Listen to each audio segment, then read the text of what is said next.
हाय। सो इस वीडियो में हम लोग बात करेंगे फुटर सेक्शन जो है उसके लिए देखो स्टाइलिंग कैसे प्लान करना चाहिए, राइट।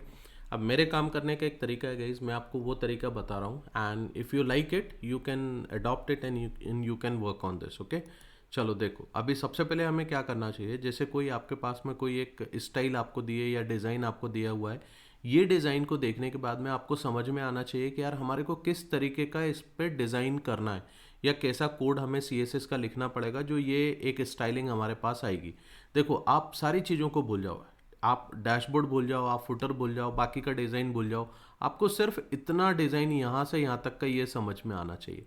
तो इसमें आपको क्या दिख रहा है, कुछ एक पैडिंग होगा, क्योंकि आपके पास में अगर मैं माई CMS देखता हूँ या CMS ऐप देखता हूँ, देखो यहाँ से यहाँ तक कुछ पैडिंग है, कुछ मार्जिन आपको दिख रहा है। आपको पूरा कंटेंट जो है यहाँ पे सेंटर में दिखाई दे रहा है, यहाँ से और यहाँ से कुछ मार्जिन छूट रहा है। बस इतना आपको समझ में अगर आ गया then you can start creating this thing by yourself, ठीक है। अब देखो यहाँ पे एक काम करते हैं, मैं किस तरीके से काम करता हूँ that I show you. I just go on the inspector window and यहाँ से मैं इस तरीके से काम करूँगा। जैसे मैं ये हेडर पे गया, अब हेडर पे मेरे पास में ये हेडर है, राइट। चलो, सो if I go to the header part, I tell you like how exactly what all things I will be doing. So header पे जैसे मैं यहाँ पे गया तो यहाँ पे आप कुछ एक कोडिंग अपनी प्लान कर सकते हो। देखो, सबसे पहले मैं क्या करूँगा, मैं ये देख लेता हूँ एक विजिबल एरिया मैं अब बना के देखता हूँ और वो विजिबल एरिया पे कैसे काम होगा वो देखेंगे। सो मैंने बॉर्डर यूज़ किया, border 1 pixel solid, let's say red कर देते हैं, बाद में अपन इसको हटा देंगे, ठीक है। सो आप देख रहे हो रेड कलर की एक बॉर्डर आपके पास में आ गई है और आपको ये समझ में आएगा कि आप किस एरिया में एग्जैक्टली काम कर रहे हो। अब यहाँ से कुछ एक पैडिंग में दे दूँ, चलो पैडिंग में बोलता हूँ कि यार 5 पिक्सल पैडिंग जो है वो हर एक तरफ से होगी। तो यहाँ पे देखो जो भी चेंजेस हो रहे हैं गाइस, यहाँ से अगर मैं ये पैडिंग को इंक्रीज करता हूँ, देखो आपको वो ग्रीन एरिया समझ में आ रहा है।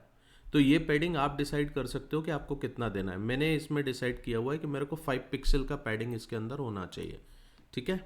अब ये मैंने एक बना दिया। इसके अलावा देखो मैंने बोला कि यार इसमें जो डेटा आएगा वो हम क्या करने वाले हैं। अब ये जो आपको हेडर सेक्शन दिख रहा है, ये हेडर सेक्शन के अंदर क्या हो रहा है, आपका CMS ऐप, ये एक H2 एक कंपोनेंट हो गया, दूसरा आपके पास में नेविगेशन एक दूसरा कंपोनेंट हो गया।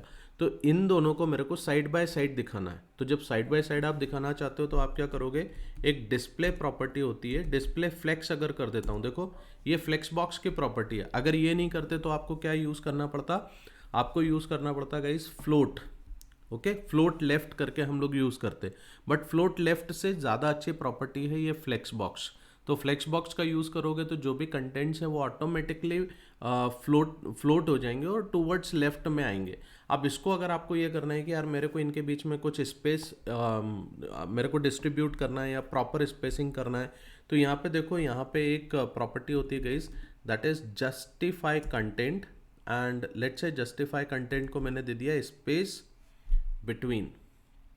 देखो आप जब स्पेस बिटवीन दिया तो आपको समझ में आ रहा है क्या हो रहा है, ये यहाँ से यहाँ तक इक्वल स्पेस डिस्ट्रीब्यूट हो गया है इन दोनों के बीच में। अगर मल्टीपल कंपोनेंट्स होते गए तो मल्टीपल कंपोनेंट्स ऑटोमेटिकली यहाँ से यहाँ तक इक्वल स्पेस लेके डिस्ट्रीब्यूट हो जाते, ठीक है। अब यहाँ से देखो आपको अगला क्या काम करना है, आपको ये पूरा कंटेंट जो है वो सेंटर अलाइन करना है। तो मैं यहाँ पे से अलाइन आइटम्स लेट्स से मैं सेंटर कर देता हूँ, ठीक है। अब ये सेंटर अलाइनमेंट क्यों किया हुआ है, क्योंकि जब आप इसमें मार्जिन सेट करोगे और पूरा एक विड्थ हाइट सेट करोगे गाइस, तो ये पूरा का पूरा डेटा बीच में आना चाहिए। That is the reason, that's why I have set this particular thing, okay. अब इसके बाद हम लोग क्या कर सकते हैं, इसके बाद आप लोग लेट्स से फॉर एग्जांपल मैं बोलता हूँ मैं इसमें विड्थ सेट करके देखता हूँ। width जो है it is going to be 80% suppose, okay। so you can see this, it is getting 80% and from here suppose मैं margin इसको बोलता हूँ 0 auto, देखो it is coming in between, right। so this is some technique that I am using over here. I hope आपको ये समझ में आ रहा होगा guys what we are doing over here, ठीक है। अब इसके बाद what exactly you can do, width अगर मैं इसका थोड़ा बढ़ाता हूँ, so how it is going to look like, let us see।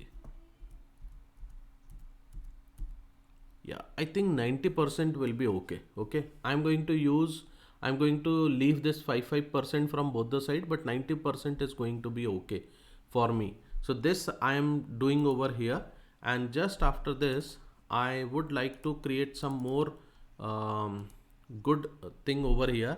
Let's say मेरे को ऐसा कुछ करना है कि मेरे को इसमें कुछ एक बॉक्स शेडो दिखाना है.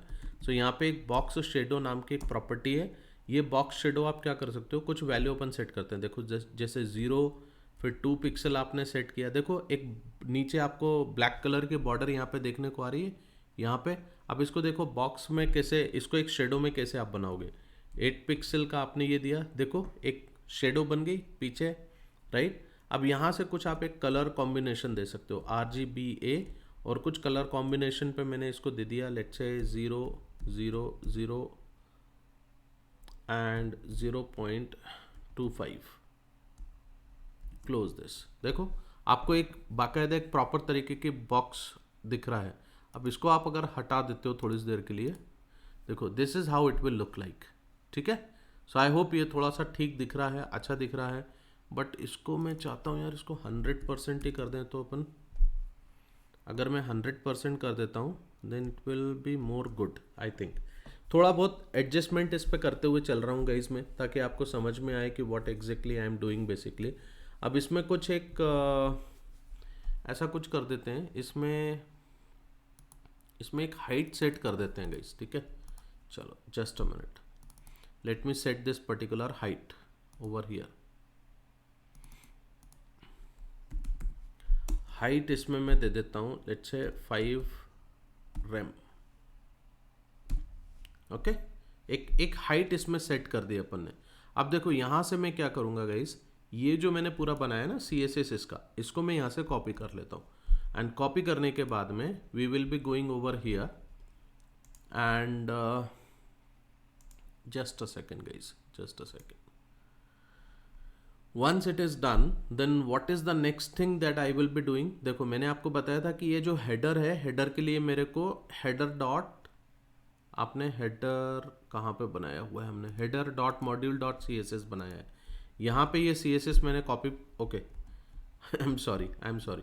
देखो यहाँ पे आपको क्या करना है, आप एक हेडर नाम से एक क्लास यूज़ करोगे, और इस क्लास में ये सारी प्रॉपर्टीज़ आपने सेट कर दी, राइट. अब हम क्या कर सकते हैं नेक्स्ट, यहाँ पे आप आ जाओ, और यहाँ पे आपको देखो वो उसको इंपोर्ट कराना पड़ेगा. सो इंपोर्ट क्लासेस फ्रॉम, कहाँ से, header dot module dot CSS, right. ये आपने इसको इंपोर्ट कराया, और ये जो हेडर आप यूज़ कर रहे हो, इस हेडर के अंदर एक क्लास आप यूज़ कर सकते हो, क्लास नेम. एंड देखो कैसे आप क्लास नेम डालोगे, क्लासेस डॉट हेडर. अब ये जो क्लासेस आप यूज़ कर रहे हो, ये क्लासेस ये है, और इस क्लासेस के अंदर ये header dot module dot CSS में आपने ऑलरेडी कुछ क्लासेस बना के रख रखी हैं. तो ये क्लास आप यहाँ से यूज़ करते हो, राइट. सो लेट अस सी इसका क्या इफेक्ट पड़ता है. इसको एक बार रिफ्रेश करते हैं. देखो this is what the design got created. I hope आपको ये चीज़ इतनी समझ में आई होगी गाइज. अब इसके अंदर एक काम करते हैं, ये वाला पार्ट है इसको थोड़ा सा आगे शिफ्ट करते हैं, एंड इसके ऊपर भी कुछ थोड़ा सा काम करते हैं, राइट. इसका कलर वलर चेंज कर देते हैं, इसको पूरा कैपिटल केस में कर देते हैं. ऐसा कुछ काम इस पर करके देखते हैं. तो देखो ये क्या कर सकते हैं हम लोग, ये जो है ये बेसिकली यहाँ पे है. सो मैं इसको ऐसा लिख दूँ क्या, CMS ऐप, सपोज ऐसा अपन ने लिखा है, बट हम ये चाहते हैं कि ये पर्टिकुलर पूरा CMS ऐप कैपिटल में दिखना चाहिए. यहाँ पे CMS ऐप स्मॉल में दिख रहा है. सो आपको क्या करना पड़ेगा, again come to this point. अब आप देखो आपको क्या करना है, try to understand this thing is, आपके पास ऑलरेडी हेडर के अंदर H2 है. तो हम क्या कर सकते हैं, ये जो हेडर क्लास यहाँ पे ऐड हो रही है, इस हेडर क्लास के अंदर H2 को आप रेफर कर सकते हो, राइट. सो यहाँ आ जाओ, और यहाँ आके आप ये जो हेडर क्लास है इसके अंदर H2 टैग जो होता है, इस H2 टैग का मैं क्या करने वाला हूँ, मैं कलर जो है, कलर में इसके अंदर ये 000 ब्लैक कलर अपन ने कर दिया. ये अच्छी टेक्निक होती है, आपको ये लिख देना चाहिए. इसका टेक्स्ट ट्रांसफॉर्म आप कर दो, कैप अपर केस कर देते हैं, अपर केस में पूरा हो जाएगा कन्वर्ट. एंड थोड़ा सा इसको बोल्डनेस दे देते हैं. सो बोल्डनेस के लिए फॉन्ट वेट ये प्रॉपर्टी होती है, आप फॉन्ट वेट ऐसा कुछ दे दो, right. Now let's come to this point. अभी देखो ये थोड़ा चेंज हो गया, right. So this is how you will be making the changes guys. अब इसको थोड़ा आगे शिफ्ट करना है, मार्जिन वार्जिन सेट कर दो इस पे।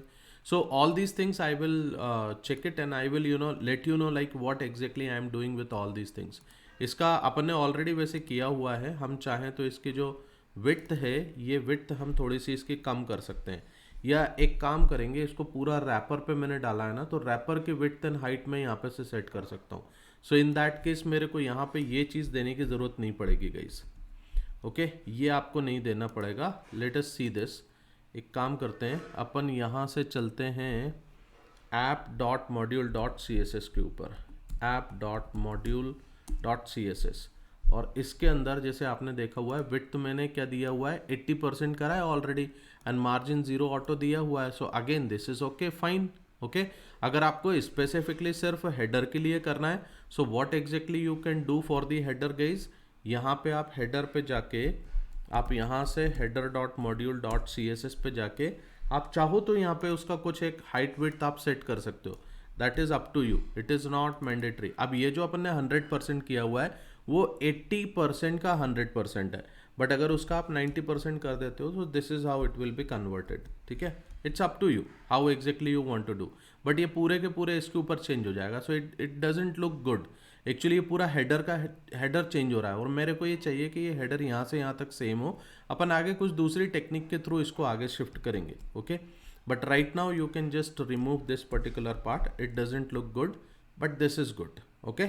चलो, सो आई थिंक यहाँ तक आपको समझ में आया होगा हेडर किस तरीके से बनाया है। अब इसके बाद नेक्स्ट वाले सेशन में थोड़ा डैशबोर्ड की प्लानिंग करेंगे, and then we will be planning about the footer section. चलो, thank you very much guys, keep on watching.